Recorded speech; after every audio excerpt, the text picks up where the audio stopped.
The dropship screamed through the atmosphere of Draken Prime, its hull glowing orange from atmospheric friction. Inside, Sergeant Marcus Webb sat strapped into his crash seat, checking his rifle for the 100th time. The weapon was an older model, reliable and deadly, just like him. Around him, the rest of his squad sat in silence. They were all veterans handpicked for this mission, not because it was important to command, but because it was dirty work that nobody wanted on their conscience. Marcus understood that better than most. 20 years in the Colonial Marines had taught him that some orders came with shadows attached. The mission briefing had been simple enough. A rogue alien settlement on Draken Prime was harboring fugitives from a dozen human colonies. Pirates, smugglers, murderers, the kind of people who disappeared into the frontier and never looked back. The settlement was protected by something the intelligence reports called a dragon mother. Nobody knew exactly what that meant, but the xenobiologists seemed nervous when they talked about it. Marcus didn't care about the details. His job was to go in, eliminate the threat, and extract any human survivors. Clean and simple. He had done it before on 4 different worlds. This would be number 5. The dropship hit turbulence and his stomach lurched. Across from him, Private Chen gripped his harness tighter. The kid was green, barely 20 standard years old. This was his first real combat drop. Marcus caught his eye and gave him a slight nod. Chen nodded back, his jaw set with determination that would either make him a hero or get him killed in the first 30 seconds. The pilot's voice crackled through the intercom. 2 minutes to drop zone. Weather is worse than predicted. We're looking at Category 4 winds and electrical storms across the landing site. Marcus keyed his comm. Can you put us down or not? I can put you down, Sergeant. Getting you back up might be the tricky part. Just get us on the ground. We'll worry about extraction when the job is done. The dropship bucked again, harder this time. Through the small viewport, Marcus could see purple lightning arcing through dark clouds. Draken Prime was a death world, classified as barely habitable. The air was breathable, but the weather was violent and unpredictable. The native life had evolved to be just as hostile. 30 seconds. Marcus stood, magnetic boots clamping to the deck. Listen up. By the book, people. We hit the ground. We establish a perimeter and we move on the settlement. Rules of engagement are weapons free on any hostile targets. If it shoots at you, you put it down. Human fugitives are to be detained if possible. Terminated if necessary. Questions? Nobody spoke. They had all heard variations of this speech 100 times. The dropship's engines whined as it began its final descent. Marcus felt the familiar spike of adrenaline, the heightened awareness that came before combat. His senses sharpened. Time seemed to slow down. The landing was rough. The dropship hit the ground hard enough to rattle Marcus's teeth, then bounced twice before the landing struts finally locked. The rear ramp began to drop immediately, and harsh wind howled into the troop bay. Rain lashed at them, driven nearly horizontal by the storm. Move, move, move. Marcus was the first one down the ramp, his boots splashing in ankle-deep mud. The landscape was alien and hostile. Twisted trees with black bark and purple leaves bent in the wind. The ground was covered in some kind of luminescent moss that pulsed with a faint blue glow. In the distance, he could see the settlement, a collection of ramshackle buildings clustered around what looked like ancient ruins. His squad fanned out around him, weapons ready. Chen stumbled in the mud but caught himself. Good.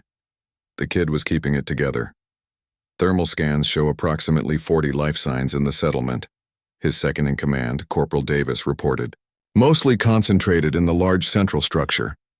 Marcus studied the ruins through his helmet's enhanced vision. They were massive, built from some kind of dark stone that seemed to absorb light.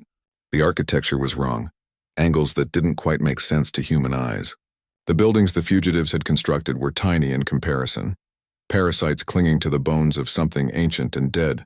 What the hell is this place? Chen whispered. Pre-human civilization, Davis answered. Intelligence says these ruins are at least 50,000 years old.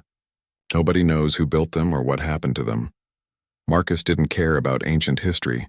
He cared about completing the mission and getting his people out alive. Advance by pairs. Stay sharp. They moved through the storm toward the settlement. The wind carried strange sounds, almost like voices singing in a language that hurt to hear. Marcus shook his head, focusing on the mission. The mud sucked at his boots with every step. They were halfway to the settlement when Marcus saw it. A shape in the storm, massive and impossible. It moved between the twisted trees with a grace that something that size shouldn't possess. Lightning flashed, and for a moment he saw it clearly. It was easily 30 feet long. Serpentine body covered in scales that shifted between deep blue and purple, 4 powerful legs ending in claws that dug into the earth with each step. Wings folded against its back, too large and too many for anything that should be able to fly. Its head was elongated, almost dragon-like, with eyes that glowed with an inner light, and it was looking directly at him. Marcus raised his rifle, but something stopped him from firing. The creature didn't attack. It simply watched them, head tilted slightly as if curious. Then it turned and disappeared back into the storm. Did everyone see that? Chen's voice was shaky. Stay focused, Marcus ordered, but his heart was pounding. The intelligence reports hadn't mentioned anything like that. Nothing even close. They reached the edge of the settlement without further incident. The buildings were crude but functional, constructed from salvaged ship parts and local materials. There were no lights, no signs of activity. The wind howled through empty streets. Something's wrong, Davis muttered. Where is everyone? Marcus was thinking the same thing. They had thermal readings showing dozens of life signs, but the settlement appeared abandoned. His instincts, honed by 2 decades of combat, were screaming at him. Then he heard it, a sound that didn't belong to the storm, a child crying somewhere in the darkness ahead. Marcus held up his fist, and the squad froze in place. The crying continued, a thin wail that cut through the storm's fury. Every instinct told him it was a trap. Pirates and smugglers weren't above using children as bait. He had seen it before on the mining colonies of Zeta Reticuli, but he had also seen real children in real danger, and he had never been able to ignore that sound. He signaled Davis to take 3 soldiers and circle around to the left. He would take Chen and 2 others straight in. Standard pincer movement. If it was a trap, they would catch the ambushers in a crossfire. They moved forward, weapons raised. The crying was coming from inside one of the larger structures, a building that looked like it had once been part of a cargo hauler. The walls were scarred metal and the door hung open on broken hinges. Marcus paused at the entrance, using his rifle's tactical light to pierce the darkness inside. The beam revealed overturned furniture, scattered belongings, and signs of a hasty evacuation. But no people, no bodies, just empty rooms and that persistent crying. He stepped inside, Chen and the others following close behind. The interior was warmer, sheltered from the storm's rage. Water dripped from holes in the ceiling, creating small puddles on the floor. The crying was louder now, coming from a room at the back. Marcus approached carefully, checking corners, watching for any sign of movement. The door to the back room was partially closed. He pushed it open with the barrel of his rifle. Inside was a small child, no more than 5 years old, huddled in the corner. She was human, with dark hair matted with dirt and tears streaming down her face. Her clothes were torn, and she clutched a stuffed animal that had seen better days. Marcus lowered his rifle slightly. Hey, it's okay. We're here to help. The child looked at him with wide, terrified eyes. She didn't speak, just kept crying. Marcus had a daughter once, back before the divorce, before the Corps had become his only family. He remembered that look. Pure fear. He keyed his comm. Davis, I've got a civilian child, human. Appears unharmed but scared. No sign of hostiles. Copy that. We've got nothing on our end either. This place is empty, Sarge. That was wrong. All wrong. The thermal scans had shown dozens of life signs. Marcus looked back at the child, and something clicked in his mind. She was the only warm body in this building, but his sensors were still showing multiple heat signatures. All units, fall back to my position. Something isn't right here. He reached out slowly toward the child. Come on, sweetheart. Let's get you somewhere safe. The child's crying stopped abruptly. Her eyes focused on something behind Marcus. Her mouth opened, but no sound came out. Just absolute terror. Marcus spun around, bringing his rifle up. Standing in the doorway was the creature from the storm. Up close, it was even more impressive and terrifying. Its scales rippled with colors that seemed to shift in the tactical light. Those glowing eyes fixed on him with an intelligence that was unmistakably sentient. Contact, Chen shouted, and the room erupted with gunfire. The bullet struck the creature's scales and ricocheted off, sparking harmlessly. It didn't even flinch. Instead, it moved with blinding speed, flowing into the room like water. One of the soldiers fired a grenade launcher at point-blank range. The explosion should have torn the creature apart. Instead, it simply absorbed the blast, scales glowing briefly with captured energy. Then it spoke. Not in words, but directly into Marcus's mind, a voice that was ancient and powerful and filled with barely contained fury. "You dare bring weapons to this place?" Marcus staggered, the mental pressure almost bringing him to his knees. Around him, his soldiers were on the ground, clutching their heads in agony. Only Chen was still standing, though blood was trickling from his nose. The creature moved past them, ignoring the soldiers completely. It approached the child, and Marcus found himself able to move again. He raised his rifle, though he knew it was useless. "Don't," he said, surprised at how steady his voice was. "Don't hurt her." The creature paused, looking at him. When it spoke again, the mental voice was quieter, almost gentle. "Hurt her? I am here to protect her. I am here to protect all of them." The child ran to the creature and wrapped her small arms around one of its legs. She was no longer crying. Instead, she looked up at the creature with complete trust and love. Marcus's mind raced, trying to process what he was seeing. The creature lowered its massive head, nuzzling the child gently. The gesture was so tender, so unmistakably maternal, that Marcus felt something crack in his chest. "You're the Dragon Mother," he said quietly. "I am called many names. That is one of them. The thermal signatures. They're not humans hiding. They're your children. All of them. They are under my protection. Some are mine by birth. Others I have adopted. All are my responsibility." Davis staggered to his feet, wiping blood from his upper lip. "Sarge, what the hell is going on?" Marcus didn't lower his rifle, but he also didn't fire. His training said this was a hostile alien entity interfering with a military operation. His instinct said something very different. "Stand down," he ordered. "Everyone, weapons down." "But sir..." "That's an order, Corporal." Slowly, reluctantly, his squad lowered their weapons. The Dragon Mother watched them with those glowing eyes, head still protectively curved over the child. Marcus took a step forward.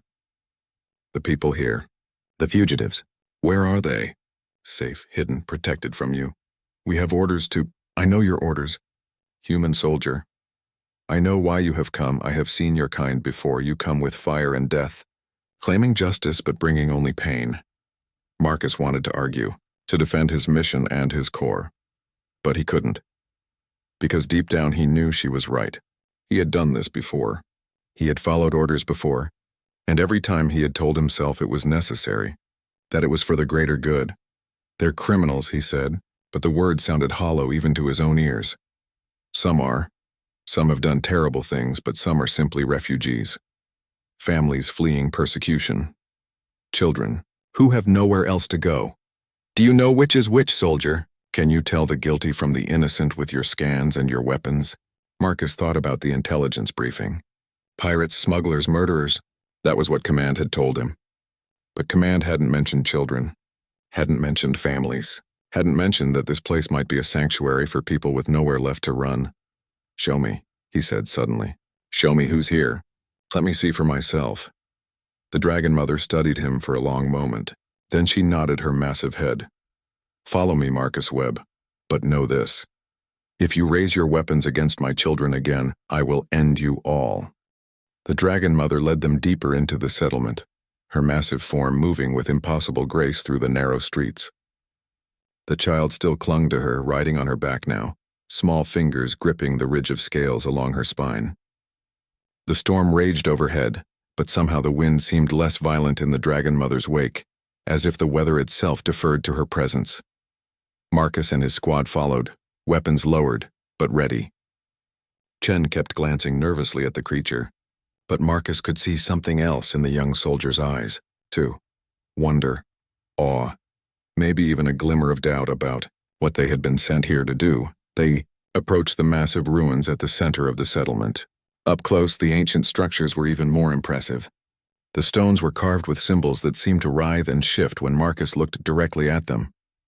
Doorways led into darkness that his tactical lights couldn't fully pierce.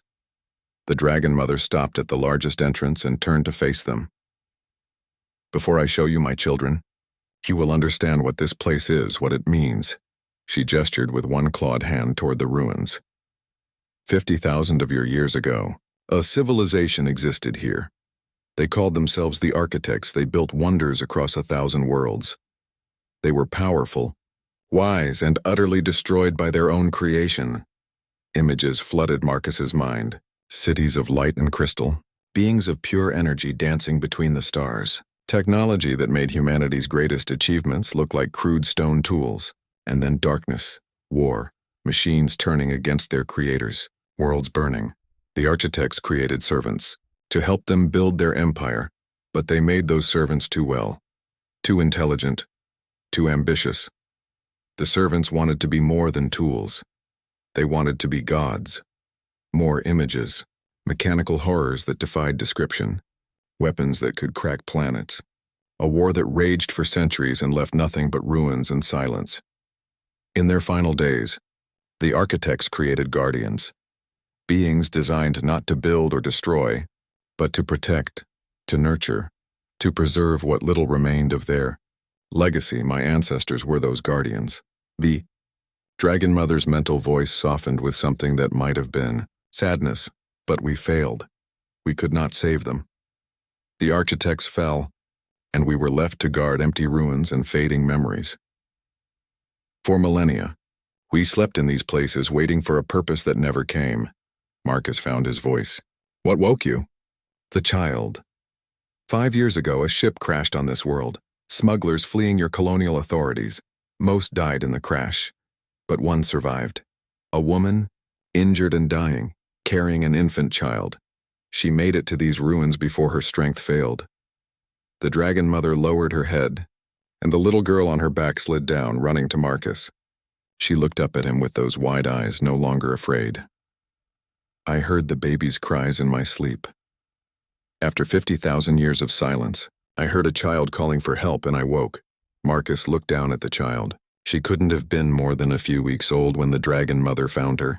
Without intervention, she would have died alone in alien ruins. Instead, she was healthy, happy, and clearly loved. You saved her, he said. I did what I was made to do. I protected, I nurtured, I gave her what she needed to survive. And in doing so, I found my purpose again, the others, the people in this settlement. How did they get here? Word spreads among the desperate, stories of a sanctuary, where no one is turned away, where the hunted can find peace. They came in ones and twos at first. Families fleeing debt, slavery, political refugees, those who had nowhere else to go. I welcomed them. I protected them. Davis spoke up, his voice uncertain. Some of them are criminals. Real criminals, murderers, pirates. Yes, some have done terrible things. Some carry guilt that weighs on their souls. But tell me, soldier, does your justice system never fail? Are your laws always fair? Are your judges always wise? No one answered. Marcus thought about the colonies he had served on, the corporate courts that favored the wealthy, the military tribunals that cared more about order than truth, the summary executions he had witnessed carried out without trial or evidence. I offer them a choice, the Dragon Mother continued. Redemption or damnation. Those who wish to continue their violence, I exile. Those who seek to change, to atone, I give that chance. Is that not more just than your system? Marcus wanted to argue, wanted to defend the colonial authority and everything it stood for, but he couldn't find the words. Because standing in front of this ancient being, in the ruins of a civilization that had destroyed itself through arrogance and pride, he could see the truth clearly. They were repeating the same mistakes, building the same systems, creating the same injustices. Show me, he said again. Show me the people you're protecting. The Dragon Mother studied him for a moment longer, then nodded. She turned and walked into the ruins. Marcus followed, his squad trailing behind him. The little girl took his hand trustingly and led him forward. Inside, the ruins were vast, chambers that stretched impossibly far, lit by the same bioluminescent moss that covered the ground outside. And everywhere there were people, dozens of them, families huddled together, old men and women tending small gardens, children playing in the ancient corridors. They looked up as Marcus and his squad entered. Fear flashed across many faces. Some reached for improvised weapons. Others simply pulled their children close and waited for death.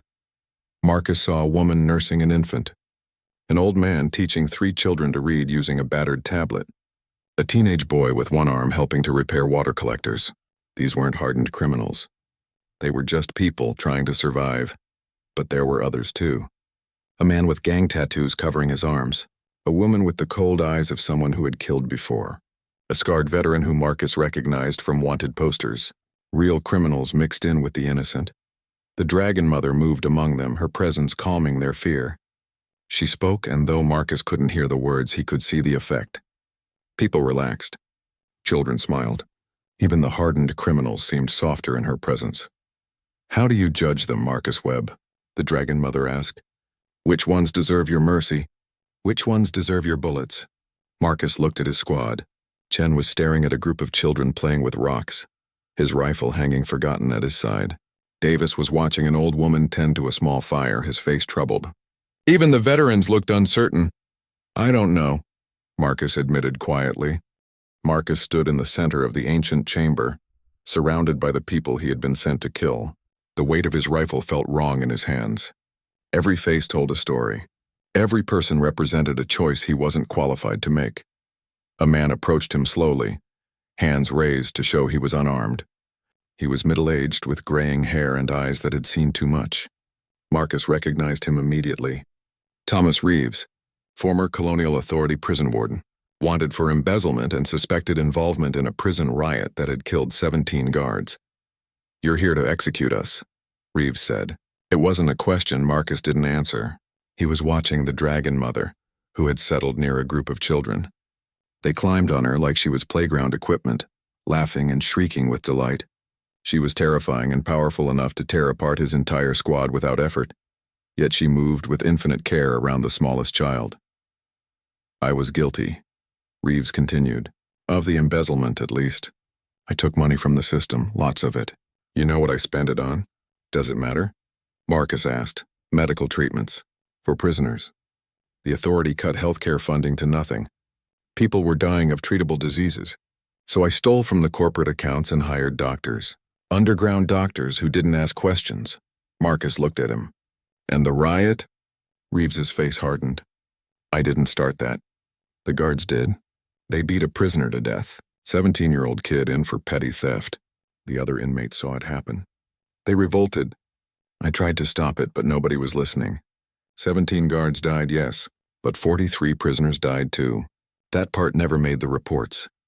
You ran instead of facing trial. I ran because there wouldn't have been a trial. Corporate justice doesn't work that way. You know that as well as I do, Sergeant." Marcus did know. He had seen it firsthand on a dozen worlds. The colonial authority answered to corporations, not people. Justice was whatever served profit margins and quarterly reports.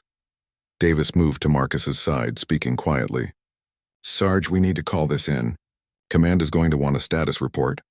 Marcus checked his chronometer. They had been on the ground for 40 minutes. Standard protocol called for regular updates every 30. He was already late. "Tell them we're still reconnoitering the settlement. No contact yet." "That's a lie, sir." "That's an order, Corporal." Davis hesitated, then nodded and moved away to make the transmission. Marcus knew he was buying time. But time for what? To make a decision he had no authority to make? To choose between duty and conscience? The little girl who had led them here ran up to Marcus, tugging on his combat armor. She held up a small flower, something purple and luminescent that grew in the ruins. "For you," she said, her first words. Her voice was small and sweet and completely trusting. Marcus took the flower and something inside him broke.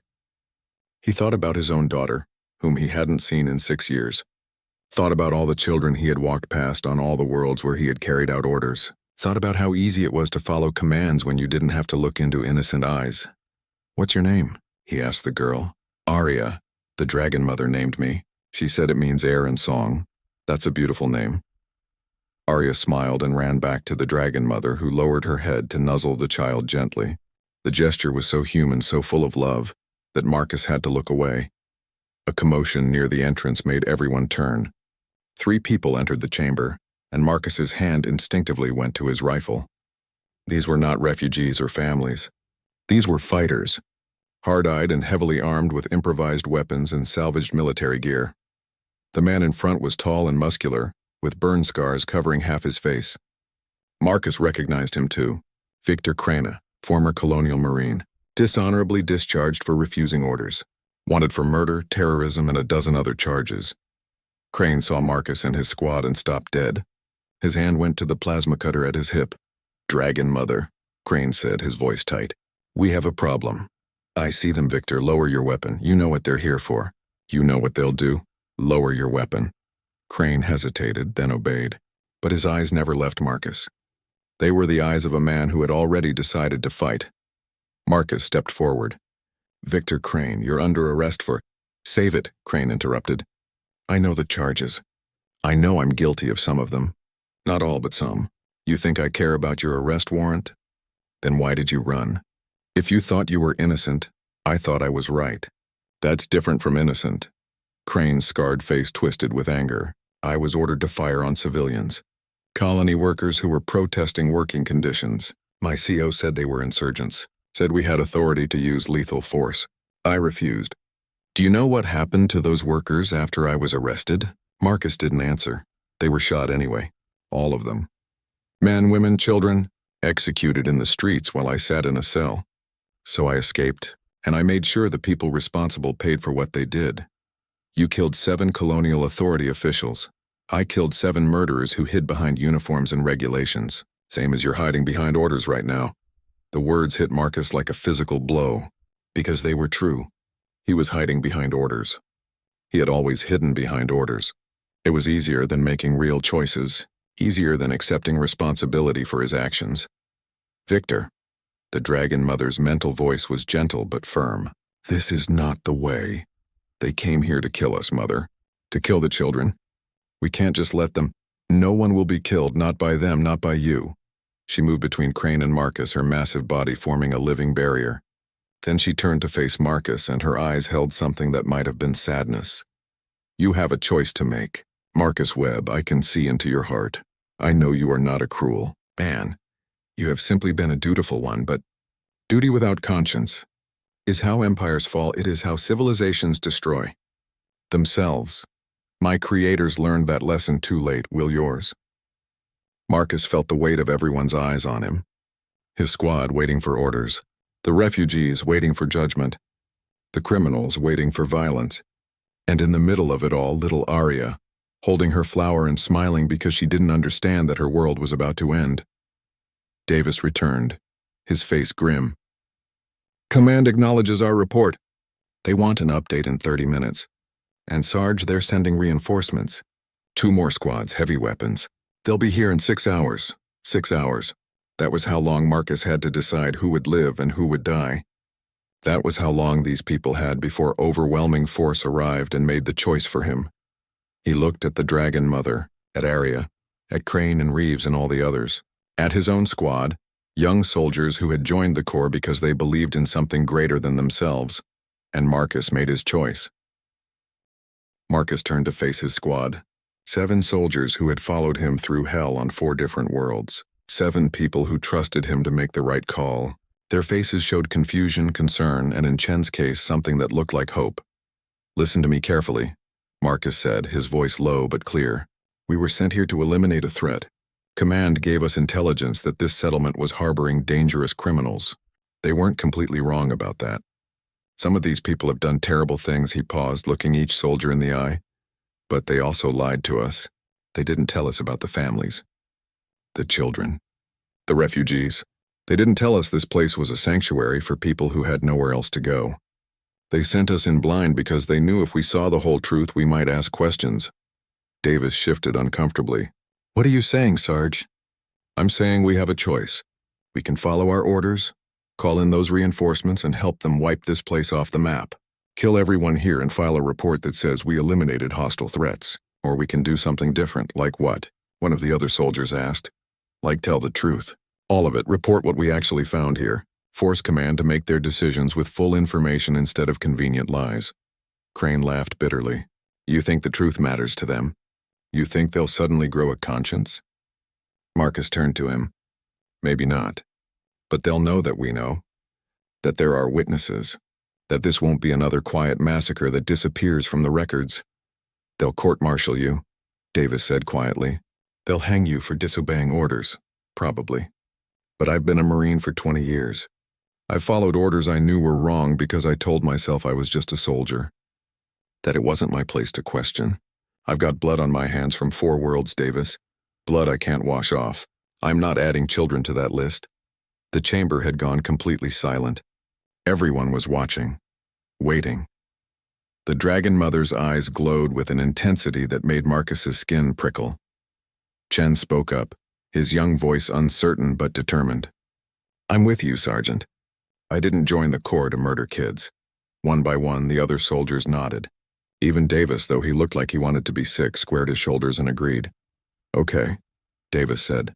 "What's the plan?" Marcus thought fast. He had 6 hours before the reinforcements arrived. 6 hours to change the outcome of this mission. We need documentation, evidence, video recordings of the civilians here, interviews, medical scans showing that most of these people aren't threats. We need to build a case that command can't ignore or bury. "They'll ignore it anyway," Reeves said. "Maybe. But if we transmit it all to colonial authority oversight, to the colonial governors, to every news network we can reach, they can't just make it disappear. It'll be public. They'll have to respond." The Dragon Mother moved closer to Marcus, and when she spoke, her mental voice carried a weight that made everyone in the chamber feel it. "You would risk your life for these people? For strangers and criminals? I'm risking my career, my freedom, maybe my life, yeah. But I'm also saving my soul, if that makes sense." "It makes more sense than you know." Marcus Webb. "Very well. I will help you. My children will testify. They will tell their stories. And if your superiors still choose violence, they will find that I am not without defenses." There was a promise in those words, a threat. Marcus didn't doubt that the Dragon Mother could destroy an entire battalion if she chose, but he also knew that if it came to that, this place would be labeled a hostile alien threat, and the colonial authority would send everything they had. Warships, orbital bombardment, nothing would survive. "We do this the right way," Marcus said. "No violence unless there's no other choice." The next several hours passed in a blur of activity. Marcus and his squad moved through the settlement, recording everything. They documented families, interviewed refugees, collected testimonies from people who had fled persecution and injustice across a dozen worlds. An old woman named Sarah told them about escaping from a corporate debt prison where people were worked to death for owing money they could never repay. A young man named James described fleeing religious persecution on a colony world where non-believers were exiled to die in the wilderness. A mother named Elena cried as she explained how she had been accused of terrorism for protesting unsafe working conditions that had killed her husband. Not all the stories were innocent. Victor Crane didn't hide from his past. He admitted to the killings, explained his reasoning, and accepted that there would be consequences. But he also showed them the prosthetic arm he had built for a child who had lost hers in a mining accident. The school he had helped establish using salvaged educational materials. The gardens that fed everyone in the settlement. "I've done terrible things," Crane said into the camera. "I won't deny that. But I've also tried to be better. The Dragon Mother gave me a chance to atone. Your system only wanted to bury me in a cell and forget I existed." As they worked, the Dragon Mother moved among her people, calming fears and encouraging cooperation. She spoke with each person, and Marcus could see the effect. They trusted her completely. She was their protector, their guardian, their mother in every way that mattered. Arya stayed close to Marcus, holding his hand. She didn't understand what was happening, but she sensed the tension. Marcus found himself telling her stories between interviews, trying to keep her distracted. Stories about Earth, about his own daughter, about better places than this storm-racked world. "Will you stay here?" Arya asked. "I can't, sweetheart. I have to go back. But I'm going to try to help. Try to keep you safe. The Dragon Mother keeps us safe. She always does." Marcus looked at the massive creature watching over her adopted children with fierce devotion. "Yeah, I think she does." Davis approached with his tablet. "Got everything compiled, Sarge. 37 video testimonies, medical scans, DNA records proving these are human refugees, not hostile aliens. Documentation of the settlement's infrastructure, food production, everything. It's comprehensive." "Good. Encrypt it all and start transmitting. Priority 1 to Colonial Authority Oversight Committee. Copy to every colonial governor in this sector. And send it to the news networks too, all of them. That's treason, you know, releasing classified military intelligence. Add it to the list of charges they're going to throw at me." The transmission took 20 minutes to complete, 20 minutes during which Marcus stood in the storm outside the ruins. watching lightning arc across the purple sky and wondering if he had just destroyed his life for nothing. When Davis emerged, his face was pale. "It's done. Transmissions confirmed received by multiple parties. And Sarge, we got a response from command already. That was fast. They're not happy. New orders just came through. We're to establish a perimeter and prevent anyone from leaving the settlement until reinforcements arrive. They've escalated the threat level to maximum. They're sending 4 squads now, not 2. Plus armor support. Marcus had expected that. But hearing it still felt like a punch to the gut. How long? 4 hours? Maybe less if they push hard. 4 hours. Marcus looked back at the ruins, at the people sheltering inside. Children playing. Families eating together. People who had built something fragile and precious in this hostile place. Then we use that time, Marcus said. Get everyone ready to move if necessary. Find them escape routes. The Dragon Mother can help with that. Move where? This whole planet is a death trap. And they'll have orbital surveillance. There's nowhere to hide. Marcus smiled grimly. Not nowhere. These ruins are 50,000 years old. The civilization that built them could hide from anything. Maybe they left us away. He walked back inside looking for the Dragon Mother. She was waiting for him as if she had known he would come. You wish to use the deep places, she said. Can we? Can your people survive down there? The architects built shelters beneath these ruins, places designed to endure apocalypse. They are vast, and they are still functional. My children could hide there for years if necessary. Then that's what we do. We buy time. We hope the information we sent makes a difference, and if it doesn't, we make sure these people survive anyway. The Dragon Mother's eyes glowed brighter. You have changed, Marcus Webb. You came here as a weapon, now you would be a shield. I came here to follow orders. Now I'm trying to do what's right. There's a difference. Yes. The architects learned that difference too late. Perhaps your people will be wiser. Marcus wasn't sure about that, but he knew one thing with absolute certainty. Whatever came next, whatever punishment command decided to hand down, he had finally made a choice he could live with, even if that choice cost him everything. The evacuation began immediately. The Dragon Mother led them deeper into the ruins, through passages that seemed to twist in ways that defied normal geometry. Marcus's helmet sensors went haywire trying to map the route, giving readings that made no logical sense. The architects built these structures using principles your science hasn't discovered yet, the Dragon Mother explained as they descended. Space is more flexible than you understand. These ruins exist in more dimensions than you can perceive. Marcus didn't pretend to understand. He just focused on getting everyone to safety. His squad helped organize the evacuation, guiding families through the winding passages. They carried supplies, equipment, and the few precious possessions people had managed to salvage from their former lives. Arya rode on Marcus's shoulders, her small hands gripping his helmet. She pointed out strange symbols on the walls that seemed to glow brighter as the Dragon Mother passed. Those are the old words, Arya said. Mother taught me some of them. That one means hope. That one means sanctuary. Your mother taught you well. She teaches everyone. She says learning is how we survive. They descended for what felt like hours, though Marcus's chronometer insisted only 30 minutes had passed. Time worked differently in these ruins, another mystery he didn't have the luxury of solving. Finally, they emerged into a vast chamber that took Marcus's breath away. It was enormous, easily a mile across and hundreds of feet high. The ceiling was covered in that same bioluminescent moss, creating an artificial sky that glowed with soft blue light. Water flowed from somewhere, creating streams and small pools. There were structures built into the walls, living spaces that looked like they had been designed for thousands of inhabitants. The architects built this as a refuge, the Dragon Mother said, a place to wait out catastrophes. It has its own ecosystem, its own air recycling, its own food production capabilities, everything needed for long-term survival. People began to spread out, exploring the space with wonder and relief. Children ran toward the water, laughing. Adults started examining the structures, already planning how to make this place home. Davis stood next to Marcus, staring at the impossible chamber. How did they do this? Does it matter? It works. That's what counts. Command is going to have a hard time finding anyone down here. That's the idea. Marcus checked his chronometer.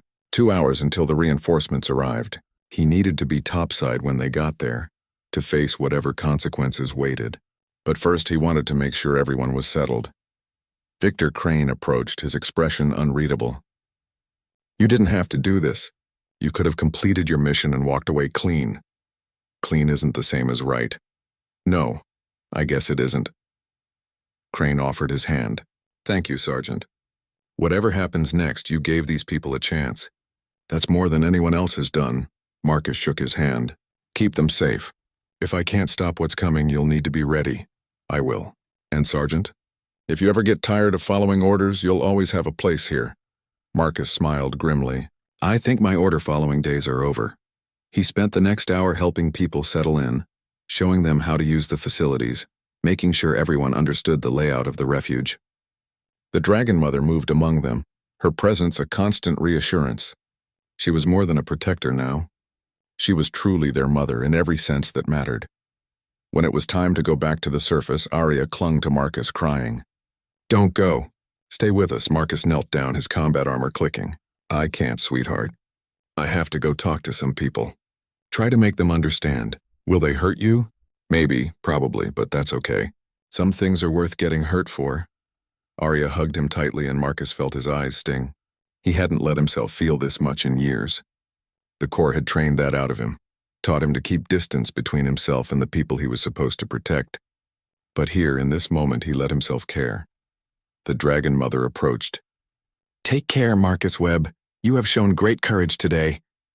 I just did what I should have done years ago. That is what courage is. Doing what is right when it would be easier to do nothing. Marcus stood, adjusting his rifle. If things go bad up there, if they come with overwhelming force, will you be able to protect them? I will do what I was made to do. I will protect my children. No matter the cost, but I hope it does not come to that. I have seen enough death in my long existence. I would prefer to see life flourish. Me too. Marcus led his squad back through the twisting passages, emerging into the storm-racked settlement, just as 3 dropships appeared on the horizon. They came in fast and hard, military assault craft bristling with weapons. Here we go, Davis muttered. The dropships landed in a triangle formation, surrounding Marcus and his squad. Ramps dropped and soldiers poured out, twice as many as Marcus had brought. They moved with precision, establishing a perimeter and aiming heavy weapons at the ruins. A figure emerged from the command dropship, and Marcus recognized Lieutenant Colonel Sarah Chen. She was a career officer, known for her by-the-book approach and zero tolerance for deviation from orders. She walked directly to Marcus, her face like stone. Sergeant Webb, you are hereby relieved of command and placed under arrest for insubordination, unauthorized transmission of classified intelligence, and obstruction of a military operation. Understood? Ma'am, where are the hostile targets? Where are the fugitives? They're not hostile, Colonel. They're refugees, families, children. The intelligence we received was incomplete. I've read your transmission, Sergeant. All of it, very comprehensive, very emotional, also completely irrelevant to your orders. Marcus kept his expression neutral. With respect, ma'am, I believe the orders were based on false information. Once we had accurate intelligence, it was my duty to report it. Your duty was to complete the mission. Everything else is above your pay grade. Chen turned to address the assembled soldiers. We have confirmation that this settlement is harboring wanted criminals, including known terrorists and murderers. Our orders are to secure all individuals for transport to proper detention facilities. Lethal force is authorized for any resistance. Colonel, Marcus said carefully, there are children down there. Families who have committed no crimes. If we go in with lethal force authorized, I said it was above your pay grade, Sergeant. Stand down and surrender your weapons. Marcus unclipped his rifle and handed it to one of Chen's soldiers. His squad did the same, though Chen looked like he wanted to fight. Marcus caught his eye and shook his head slightly. Not yet. Not unless there was no other choice. Chen ordered 2 squads to advance on the ruins. They moved forward with practiced efficiency, weapons ready. Marcus watched them go, his heart pounding. The Dragon Mother was down there. She wouldn't let them take her children without a fight. And if she unleashed her full power, people would die. The soldiers entered the main ruin structure. Marcus waited, counting seconds. 1 minute, 2, 3. Then the ground shook, a deep rumble that Marcus felt in his bones. The ruins began to glow, symbols lighting up across every surface. The soldiers came running out, looking confused and terrified. "Colonel!" one of them shouted. "The structures are empty. Nothing inside but old stones and some kind of energy field we can't penetrate." Chen's face darkened. "Sergeant Webb, where are they?" "Somewhere you can't reach them. Somewhere safe. There is nowhere on this planet I can't reach. I have orbital surveillance. I have ground-penetrating scanners. I will find them." "No, you won't. The architects built these ruins using technology you can't understand. The refugees are protected by something that's been here for 50,000 years. Something that won't let you harm them." As if to emphasize his point, the Dragon Mother emerged from the ruins. She was even more impressive in the open, her full size apparent. Easily 40 feet long now, wings spread wide, eyes blazing with power. The storm seemed to intensify around her, lightning striking the ground in rhythmic patterns. Chen's soldiers raised their weapons, but the colonel held up a hand. "Hold fire." The Dragon Mother's mental voice filled everyone's minds. Impossible to ignore or resist. "You came here with weapons and demands. You came here with orders to harm those under my protection. I tell you now, this will not happen." "That thing is the threat," Chen said quietly. "That's what we're really here to eliminate." Marcus stepped forward. "No, she's the guardian. She's been protecting people for months, keeping them safe, giving them a chance at something better. She's an uncontrolled alien intelligence on a colonial world. That makes her a threat by definition. She's a mother protecting her children. That makes her something we should respect, not destroy." Chen drew her sidearm and pointed it at Marcus. "You're under arrest, Sergeant. Stand down or I will shoot you for interfering with a military operation." Marcus didn't move. Behind him, his squad shifted, ready to act. The Dragon Mother watched, her massive form tense but still. The moment balanced on a knife's edge. One wrong move and everything would explode into violence. Then Chen's comm unit chirped. She answered, keeping her weapon trained on Marcus.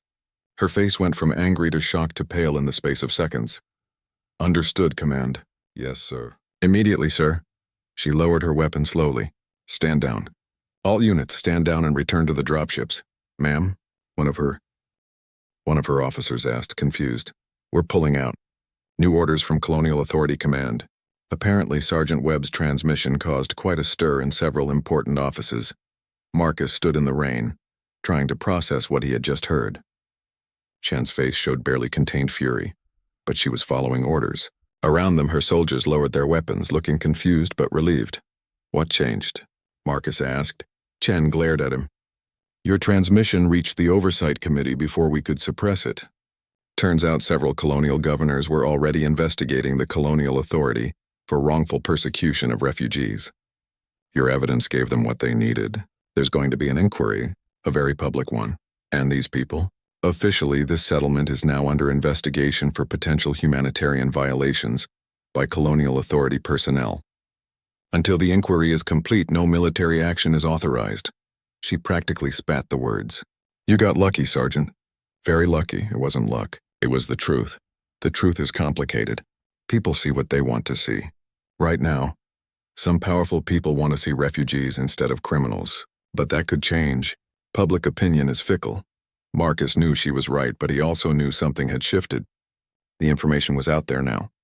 The story was being told. That made it harder to bury, harder to ignore. Chen holstered her sidearm. "You're still under arrest, Sergeant. You still violated direct orders and transmitted classified intelligence without authorization. A court-martial is waiting for you back at command." "I understand. Do you? Do you understand that you threw away a 20-year career, that you'll likely spend the next decade in a military prison, that everything you've worked for is gone?"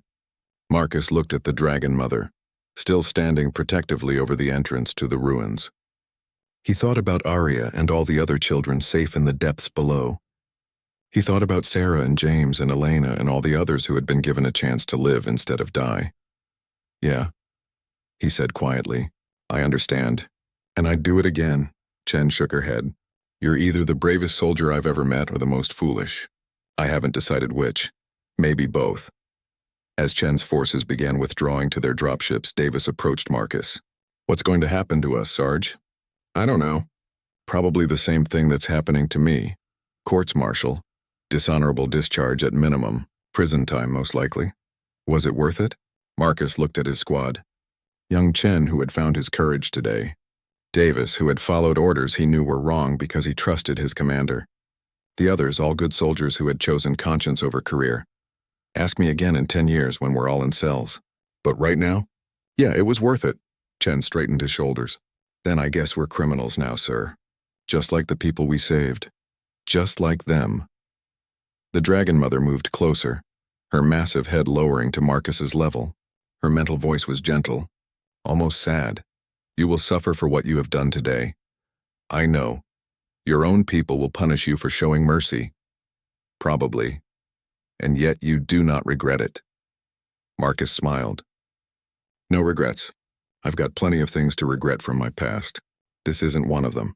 The Dragon Mother's eyes glowed with something that might have been approval or respect. The architects had a saying, those who guard the innocent become guardians themselves. You came here as a weapon, Marcus Webb, but you leave as something more, a protector, a defender, a father to those who have no father. I'm not anyone's father. I couldn't even be a father to my own daughter. That is a pain you carry. I can feel it, but know this: what you did today will echo across time. Other soldiers will hear your story. Other commanders will face similar choices. Some will follow your example. And slowly, carefully, your people may learn the lessons mine learned too late. I hope you're right. I am always right. I have 50,000 years of experience. Despite everything, Marcus laughed. The Dragon Mother made a sound that might have been her version of laughter too. Arya emerged from the ruins, running to Marcus. She threw her arms around his legs, crying, "Don't let them take you. Stay with us." Marcus knelt down, ignoring the weapons pointed at him by Chen's soldiers. He hugged Arya tightly. "I can't stay, sweetheart, but I'll be okay. And you'll be okay too. The Dragon Mother will protect you. She'll teach you and keep you safe. And maybe someday, when you're all grown up, you'll remember this day. Remember that sometimes people can choose to do the right thing, even when it's hard. Will I see you again? I don't know, maybe. The universe is big and strange and full of surprises. Promise you'll try?" Marcus pulled back, looking into those innocent eyes. He shouldn't make promises he couldn't keep, but he also couldn't bring himself to take away her hope. "I promise I'll try." Arya kissed his cheek and ran back to the Dragon Mother, who wrapped a protective wing around her. Marcus stood, his chest tight with emotions he had forgotten how to feel. Chen grabbed his arm. "Time to go, Sergeant. Don't make this harder than it needs to be." Marcus let himself be led toward the command dropship. His squad was already aboard, hands bound, faces grim but resolute. As he climbed the ramp, he took one last look at the settlement. The Dragon Mother stood tall against the storm, wings spread wide, a living shield against the darkness. Behind her, the ancient ruins glowed with their own inner light, sheltering dozens of people who had been given a second chance. It was a good last sight. Marcus hoped he would remember it during the long years ahead. The dropship lifted off, and through the viewport Marcus watched Draken Prime fall away. The storm clouds swallowed the settlement, hiding it from view. Somewhere down there, Arya and the others were beginning new lives. Different lives. Better lives, he hoped. 3 months later, Marcus stood in a military courtroom on Luna Station. The trial had been swift and predictable. Guilty on all charges. The prosecution had been thorough, painting him as a traitor who had valued alien influence over human authority. The defense had been minimal. Marcus's lawyer had done what he could, but there wasn't much to work with. Marcus had broken regulations knowingly and deliberately. The facts were not in dispute. What surprised everyone was the sentencing. The judge, a stern woman with 30 years of military service, looked at Marcus with an expression he couldn't quite read.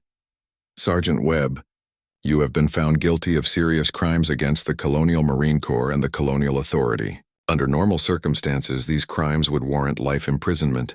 She paused, and Marcus braced himself.